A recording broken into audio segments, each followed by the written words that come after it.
forgot to tell you is I also spent 10 years in industry before that, which makes me incredibly old. But I do have, and those 10 years were spent as an HR manager, so I have been the other side of the desk as well. When I was preparing for this event, my good friend Ganesh, who's our country head here in India, he knows me very well, and he said, there are 3 things I need you to do, Mark, when you make this presentation. He said, one is, you've absolutely got to speak slowly. He knows I speak very, very quickly. The second thing he said, you've got to hold yourself tight behind the podium because you're getting filmed. And I said to him, well, I can try my very best to do that, but if the moment takes me, I may start strolling up and down here. I will absolutely try and speak slowly, but I've actually asked my people in the front row here to just do that if I'm going too quickly, so please do shout if I do.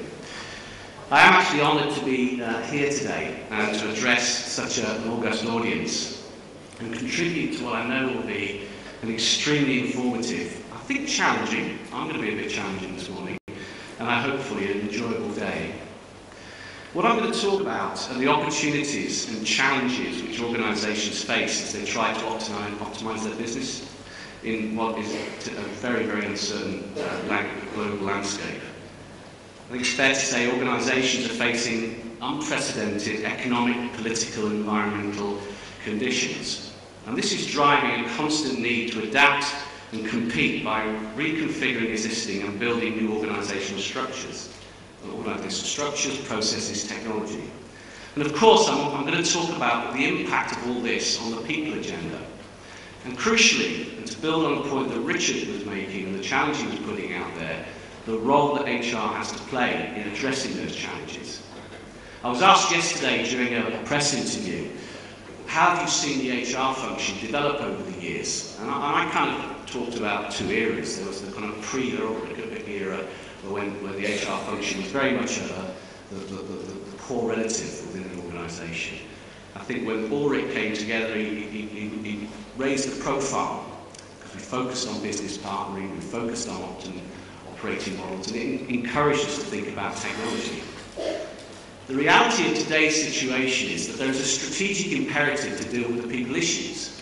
I'm delighted to hear Richard talk about people, because it means that KPMG India is absolutely in safe hands. Because if we can't get the people bit right, we don't have an organisation. People is the differentiating factor.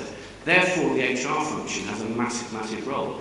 It has a real opportunity to become a true strategic partner. What I'd like to start with, and if I can get the technology to work, that's the third thing, by the way, get the technology to work. And I apologise if you can't see these slides. They will be provided for you, I'm sure. I want to talk about the key drivers that are creating these conditions.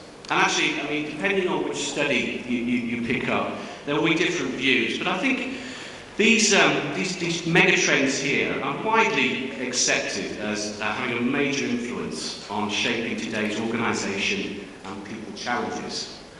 Globalisation continues, and the reality of interdependence is absolutely continuing as well. And what this means is there are huge shifts in where work is performed. We're truly, in the working sense, becoming borderless. And the issue is, how do you manage and develop your workforce in this global environment? And if you add the demographic changes that, to a larger or greater extent, we all face, you can see that the people management issue becomes increasingly challenging.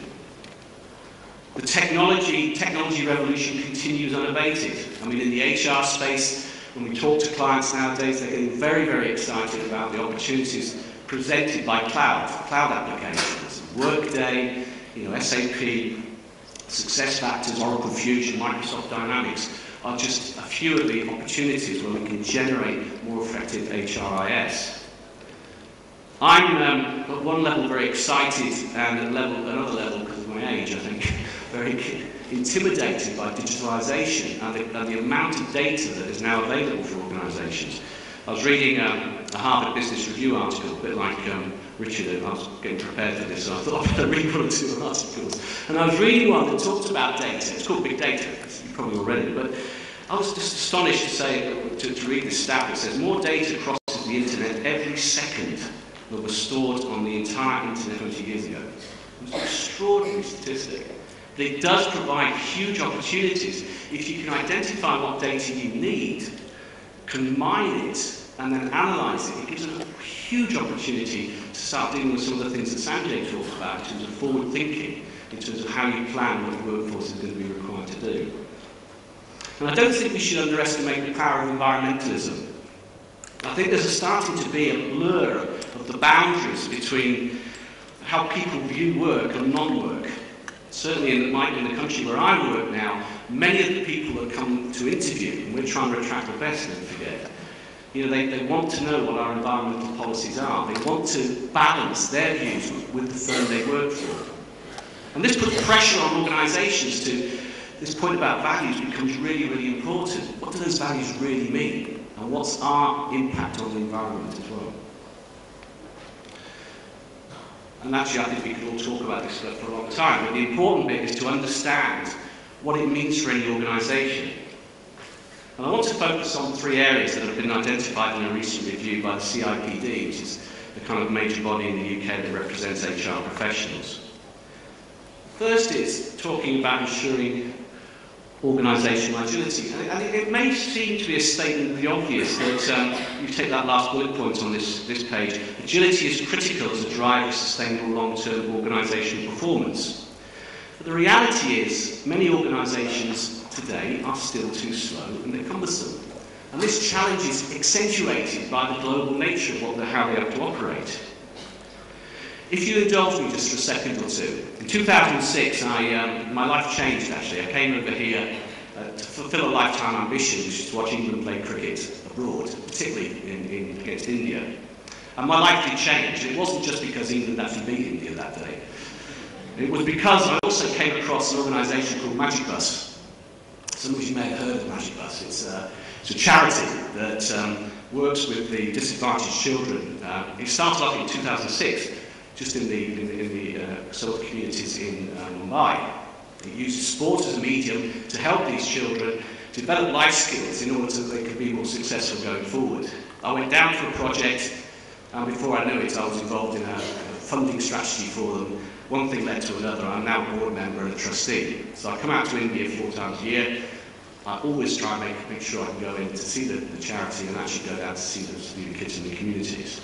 The reason for mentioning this is because we started off dealing with about 4,500 children in Mumbai alone, mainly Dharavi and Port Trust. We are now truly across all of India, and we're dealing with 250,000 children a week. The plan, our social entrepreneur and CEO, this guy called Matthew Spacey, his plan is to get to 1 million kids. Now, that organisation has had to reinvent itself, reinvent its business model in order to cope with that stuff. And as I take my corporate hat off and put on my private hat, I find myself doing corporate activities. In English, we call that a busman's holiday. I'm actually there doing the work I do as a consultant, but obviously for the charity. That organisation is incredibly agile. It's small, but it's had to be agile to react. Organisations have to be more effective than that. They have to be able to adapt their process, adapt their style to meet the changing needs, and more so in terms of how they manage their workforce. Really crucial to that, it means that they have to have optimal operating models to meet their needs. And by that I mean they need to architect their organisation through their structures, processes, technology, continue to leverage opportunities around outsourcing and shared services in order to maximise business performance. And finally, addressing workforce transformation. I think there are 2 things I'd like to emphasise here. The first is we have to recognise the changing nature of the makeup of the workforce. All the facts tell you that the number of core full-time employees is reducing quite dramatically as organisations try to be more flexible and try to reduce costs. So we're utilising more part-time workers, we're utilising more fixed-term contracts, offshore activities and alliances, creating yet another dimension and another set of challenges around managing your workforce. And the third, that last bullet point around considering the needs, ways of working and motivations of a multi-generational workforce is quite, I mean, it's interesting. People tend to put their heads in the sand and pretend it's not there. It is there. was thinking of an analogy to help with this, and I came up with Mark Spears Incorporated. We'll talk about my family. I have 4 generations in one family. Actually, it's 3, but my wife insists that she's actually part of another generation. But we'll go there. So I'm a baby boomer. My wife is a baby boomer. Let's just say she's a Generation X. My 23-year-old daughter is definitely Generation Y. And my son, 18, is definitely Generation Z. Okay. My son is also, by the way, totally in love. I mean, he's so loved up, it's unbelievable. If we get married tomorrow, he would. But I'm just amazed about the way he conducts this romance. It's all by BBM. They text each other. They might be in the room next door, but they're talking to each other on text. I said, why don't you just pick up the phone? Or better still, go and see her. He said, I'm not really that. And we have to recognise that they do things differently. I think, and I agree with Richard on this, I don't think HR's really grasped this yet. I don't think organisations have grasped it yet. And we really have to recognise we're into a multi-generation dimension here. So there's these challenges are many and varied, and I wanted to share, just to give you some more information around that, I want to share some output from some surveys, one that we did, and one that was done by the Corporate Leadership Council. I've mentioned and talked about this issue about cross-border activities. Our own survey talked about the global workforce has become increasingly integrated across borders, while growing more virtual and flexible. And 71% of respondents said that that increased dramatically over the last 3 years. And that creates this huge complexity in how we set up, manage and develop the global workforce. The thing I'd like to make a point here is that you've also got to take into account within this global workforce you have cultural differences. I've just come down from Delhi, where we've been holding our global leadership team meeting. And we went to visit our offshore centre at Gurgaon. Now, we can't treat Gurgaon as if it's part of an extension of a London-based UK business. We have to recognise it as different cultural challenges. The people there are flexible and remote. Employee engagement becomes even more critical. Loyalty starts to become a thing of the past. The Corporate Leadership Council reviews indicated that 81% of employers are experiencing low levels of discretionary effort from staff. Now, that I think is incredibly worrying. You can achieve an awful lot through compliance, through having global processes and uniform approaches to the way you manage people. But you cannot be successful and differentiate yourself from your competition unless you get commitment. Commitment drives that additional 10%, that additional magic stuff that we're all trying to achieve. The issue is commitment's discretionary. You can't force it. That's when it comes down to leadership. And I agree. Again, one of the questions I got yesterday is what's happening in leadership over the last 20 years. I think we've moved from management to leadership, and leadership is so very different. I think we have got to create a generation of people that can do transformational change leadership, because that's what's going to be at the heart of what's going to happen going forward. You have to be able to adapt and adjust. And the final area around technology, and this is quite interesting because this talks about predictive and insightful organisational data. And again, building on what Sanjay was saying, HR has to be at the forefront of being predictive of what the workforce needs to look like going forward. It has to provide insights so that the organisation can get ahead of the curve. Very often, we're always reacting, and we have to get more proactive in that sense. Sadly, based on the respondents to our survey, which was to the C-suite, to the Richards of the world, they told us that only 15% see that HR is currently providing insightful and predictive workforce analytics. Quite sobering, actually.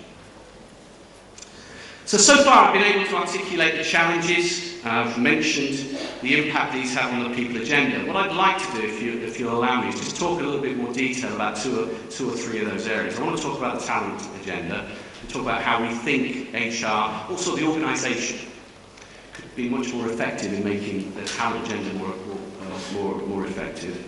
I'd like to talk a little bit more about workforce analytics, and then finish with talking about what we believe HR needs to embrace in order that it can capture the moment and really take its place as a strategic leader in the organisation.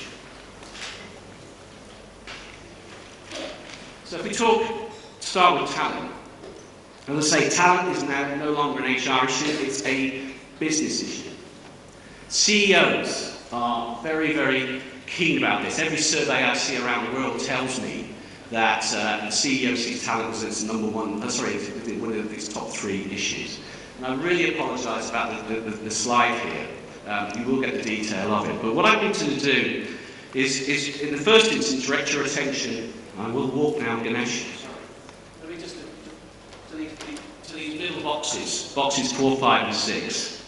Because these represent classic elements of a talent management programme as typically implemented by an HR function. And there's nothing wrong with it, actually, by the way, except you can do more. So from the left-hand side, because you won't be able to read it, the left-hand side talks about acquire and place. So the ability to identify, using monster.com and others, to identify the resources that you need in the organisation, acquire them into the business. It also talks about how you onboard them and where you place them, methods there. In the centre, you're talking about develop and connect. I.e., this is the classic stuff. You know, you're learning programs, so technical professional training, your leadership development training. We also talk about the construct and the function, structure of HR, of L&D and academies. You're also in here talking about your competency frameworks, your career path, succession planning, and high potential programs. And then you get the connecting issue, diversity, inclusion, and the use of social media. And then finally, into how do you engage with your staff? The points again about leaders really leading from the front, connecting with their people so they believe that they're important and they want to stay with you. You know, the real issue about the employee value proposition. And then how you link your performance management processes to reward. These are classic elements of a talent strategy. The last one talked about exit and alumni. I don't think we're that good at that. We tend to not be very good at understanding why people are leaving, which is why they go. We're not that good at maintaining contact with them, so we get alumni organisations going. All of that's good. I think typically when I go into an organisation and look at this, I see sound, professional, best-in-class activities, yet they fail to deliver what's required. And that's because we're not addressing the things above that line, particularly the thing in box number 1, which talks about strategic talent planning. And the issue here, I believe, is that we're not spending enough time truly understanding the business strategy and interrogating that business strategy to understand the skills, the capabilities, and the key roles, and in what geographies those key roles need to be played in order to deliver the business strategy. Richard mentioned that HR people need to be business people and need to truly understand the business. They do, if they're going to do this properly. I worked for an international hotel chain. I'm not going to mention who they are. But we were asked to look at their operating model. And as part of that, we were asked to look at their talent activities. And one of the things we did and do with a lot of organisations is help them understand what key capabilities are they are required to deliver their strategy, and indeed what the key roles are. And it was an approach they hadn't taken before. They'd taken this generic approach, which was talent management for junior managers, high performers, and senior managers. And we spent quite a lot of time trying to get to work this out. And they came with 3 key roles, actually. One was the general manager, particularly the general manager that goes into countries, identifies the right place to deal with stuff, and to build and develop the hotels. The second was the property developer, crucial if you want to make money out of hotels. The third one was the receptionist. Now, many of you guys will be a bit like me. When you travel an awful lot, you go into hotel receptions, the worst thing you want is a receptionist that's not trained, doesn't understand what's going on, is miserable, because guess what? You want good service. We asked them to tell us how much they spent and where they spent their talent development. 90% of all their talent development went on general managers. Very little went on receptionists, for example. As a result of that intervention, they kind of changed that balance around. Focus your dollars on the key places where you're going to get most impact and drive value into your business. Second point, and I'm in danger of almost sounding creeping to Richard here, but this issue about talent risk management, I think, is the point you were making. Do you understand what the key roles in your business are? And do you understand the risks associated with key people performing those roles? And if those key people were to leave, what knowledge and what IP would they be taking with you? I think talent needs to be on the risk management agenda. Regulatory issues are certainly on the talent management agenda. You know, we've got other big assets on the talent management agenda. I bet most organisations don't talk about talent when they're on the risk, when they're talking about risk. Yet it's this issue about people being an asset, but we don't treat it that way. And the final thing, I think, which gets in the way of being an effective talent management process, we don't typically measure the impact because it's too difficult. So organisations, classically, one of the things other CEOs say is, I know we're spending a fortune, I'm not sure I'm getting a return on it. We don't track the costs that well, we certainly don't track the benefits. And I think return on investment becomes a central part of driving talent and talent agendas. In Slide 7, which is an incredibly difficult bit to read again, 7 talks about governance and infrastructure. And we believe there's a lot more that can be done in terms of setting up the right infrastructure around your systems, utilising the latest technology, around your people. Do your talent people understand the business they're working in? And around the processes. But equally, so it creates a foundation for success. But equally, it provides, if done properly, it can provide a feedback loop to whether you are driving and delivering against your business objectives. And that fits into this whole point about data. Understanding, where you're getting, what information you need to track this ROI. So there's a lot more, I think, can be done on talent to make it much more effective. So let's move on to workforce analytics. In a world of complex change, and if you buy into VUCA, which VUCA stands for volatility, uncertainty, I've forgotten the third one. Complexity, thank you very much indeed, and ambiguity. In that world where that's creating that environment, that culture, I think getting an effective workforce planning tool in place becomes a real big imperative. Getting the right people to the right place at the right time, with all of factors which are up here on the screen. First of all, I think we typically just look at historical data. Typically, we only look at data we can easily get hold of. We don't really understand the data we need in order to measure benefit. I think typically we draw data from single sources, our ERP systems, but we've got to recognise that there are massively other sources, internal and external, through the internet, through social media, that can inform our decision making. And finally, I think we tend to be quite generic in our measurements, which is why we quite often see a very detailed HR report that's not read by the CEO, because it doesn't relate to their issues. They'd much rather have a one-pager that relates to their issues, not a big book. We're good at books, typically. Let me give you a couple of examples. Let me give you 3 examples of workforce analytics at work. In a world where increasingly organisations differentiate themselves through service, not product, this becomes quite an important process. Most people have heard and read the Sears, the retailer in the States who conducted a survey, drew this connectivity between happy employees and happy customers. It's quite an old survey, but it's still relevant today. Now that is being taken very, very seriously by particularly telcos and other retailers who have drawn a correlation between employee engagement and customer service levels. And they're taking a lot of time to understand what it is they've got to do to make their people happy, get them engaged, because that will have a major impact on the levels of customer service. If I get a bit more granular, we've been working in a bank that undertook a review of why some of these key workers from a key cadre in the bank were leaving. These aren't their high performers, by the way. These were people that were just good, solid performers. You know, the ones that make the business work, actually. And they looked at and found out and analysed that actually their performance management system and their career planning systems were not aligned. They were creating problems. Because what was happening was they were losing people that they were rating acceptable performance, average performance, if you will, through the performance management system. And once these individuals were getting that sort of rating for 2 or 3 years, in their own heads they were thinking, I'm going nowhere in this business, so I'm going to leave. They did. Now that's led to not changing the performance management system, but looking at the whole career plan for that cadre of people, predictive analytics.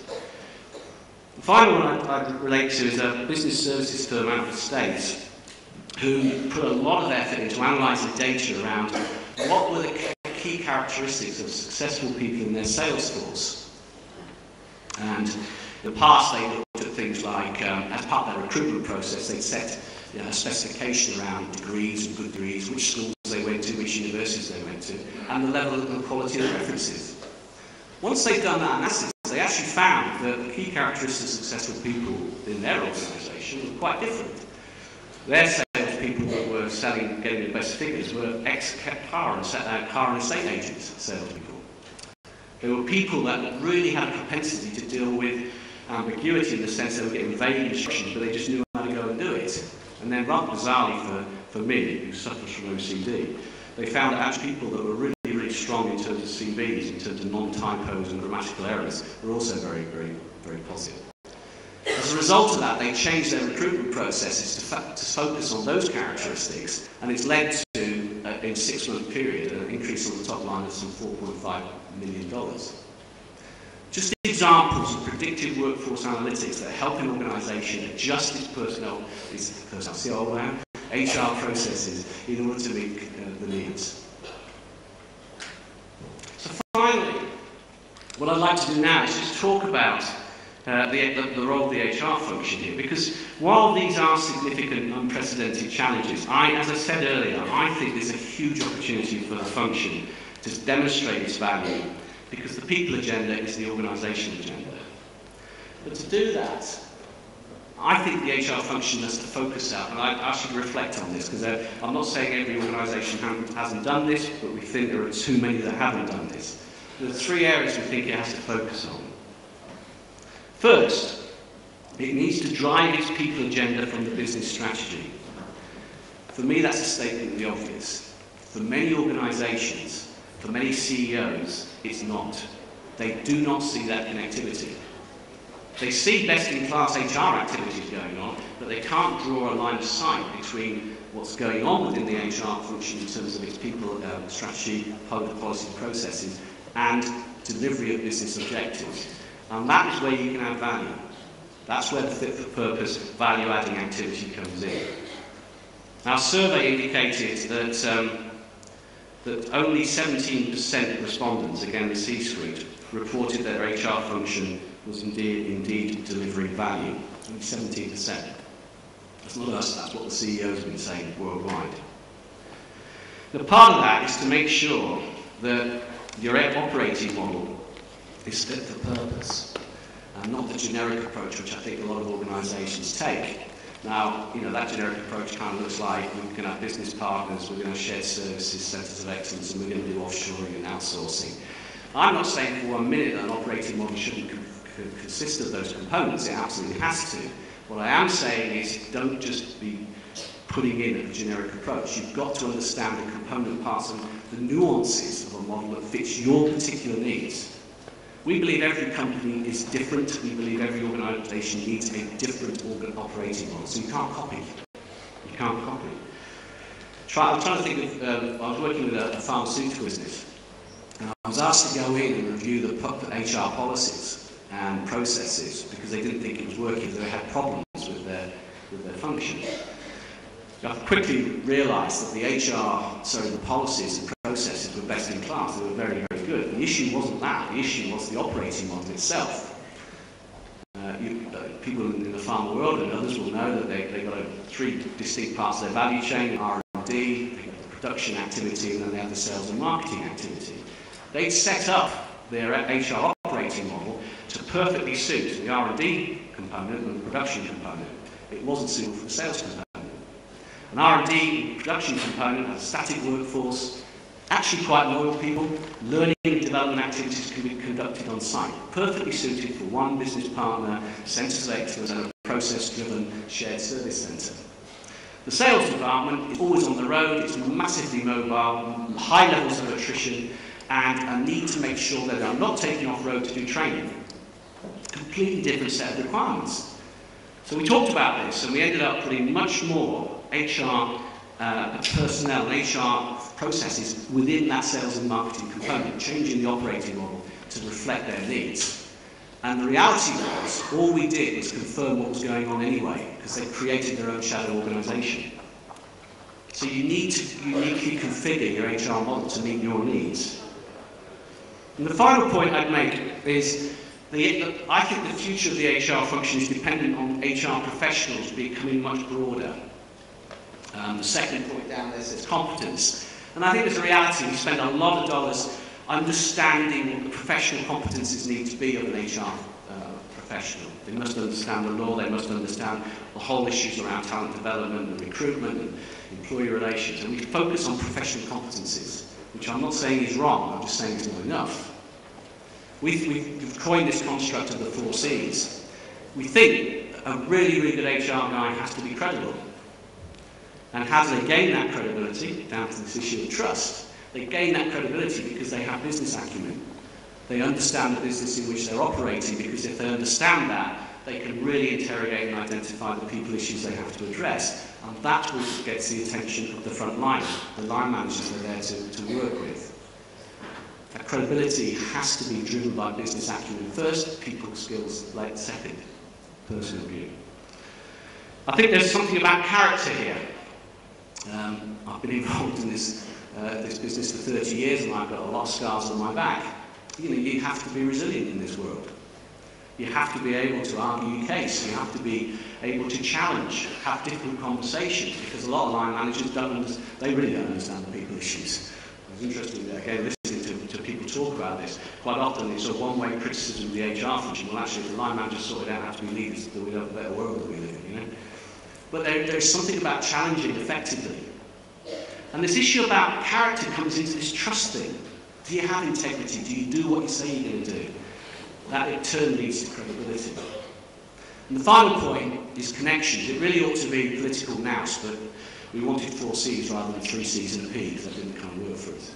But connections is of the ability of an individual to navigate their way around the organisation, to understand who the key stakeholders are that they have to put in place in order to get decisions through. There are influencing skills.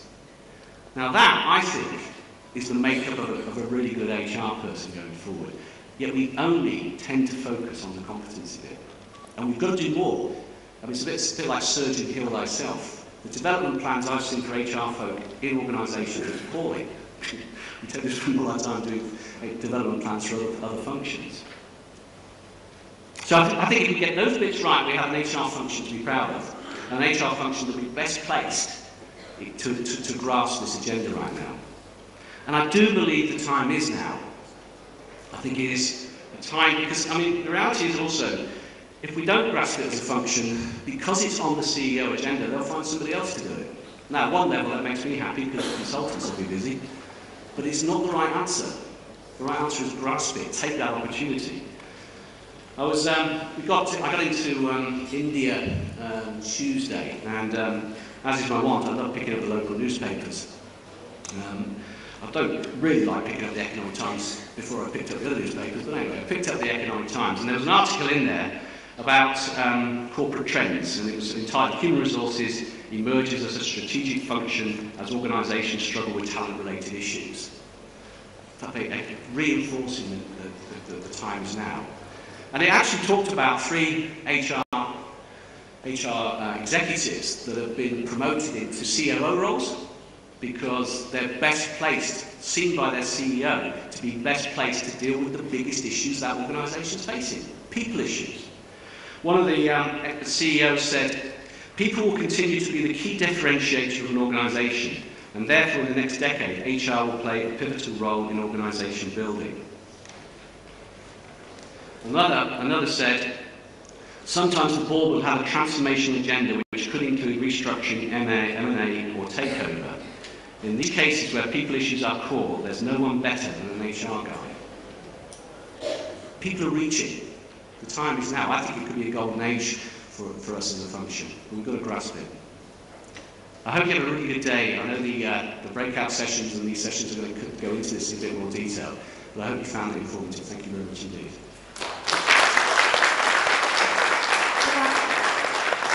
Thank you, Mark. If I could just request you to please